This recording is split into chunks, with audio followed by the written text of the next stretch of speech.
যে ভক্তি করে, হরে কৃষ্ণ ভক্তি করে, মানুষ বলে যে ওই মানুষটা অত ভক্তি করে কিন্তু ওনার দেখো কীরকম অবস্থা। মানে কি, আপনি খুব কৃষ্ণকে ভক্তি করেন, তখন কি হবে, আপনি দেখবেন যেখানেই যাচ্ছেন আপনার নামে চর্চা। মানে ওই লোকটি ভালো না, ওই লোকটি অমুক, ওই লোকটি তমুক, হাজার চর্চা। যত আত্মীয় স্বজন তাদের কাছেও আপনার ভালোবাসা কমে যাবে।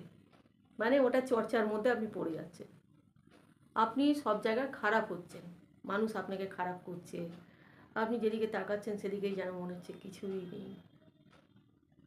এই সবই হচ্ছে তারই লীলা খেলা। কৃষ্ণ যখন কাউকে টানে মন থেকে, মানে সে যাকে ভালোবাসে, তখন সে এগুলো করে। মানে তার মনেও হিংসা হয়। যেমন আমরা মানুষ একজন কাউকেও যদি ভালোবাসি, তাহলে যখন কেউ কাউকে ভালোবাসে সে তখন কি চায়, আমাকেই শুধু ভালোবাসে আর কাউকে না ভালোবাসে। সেই সব নিয়ে কত মারপিট, কত দাঙ্গা, কত পুলিশ কেস, কত কিছুই না হয়ে যায়। তো শ্রীকৃষ্ণ সে নিয়েও ওরকমই, তিনিও চান যে সে যখন আমাকে ভালোবাসছে সেটা অন্য কোনো দিকে মন দেয়। যদি সবাই তাকে ভালোবাসে, সেই ভক্তকে যদি সবাই ভালোবাসে, সবাই সুনাম করে এ করে, তাহলে তো তার মন ভাঙবে না।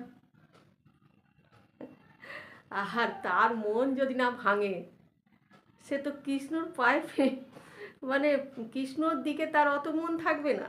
সারাদিনে সকালে সন্ধে একবার পুজো করে হা কৃষ্ণ, হরে কৃষ্ণ এই করবে।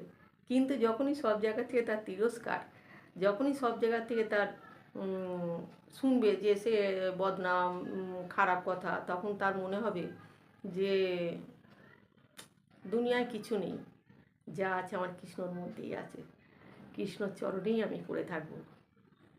সত্যি করে দুনিয়ায় কিছুই নেই, তবুও মানে মানুষ তো মোহময়ী, মানে মানুষ হচ্ছে কেউ কাউকে ছাড়া বাঁচতে পারে না, এইরকম ধরনের। তো কৃষ্ণ চায় সে যেন তার কাছেই সবসময় পড়ে থাকে। হরি বল, হরি বল, হরি বল।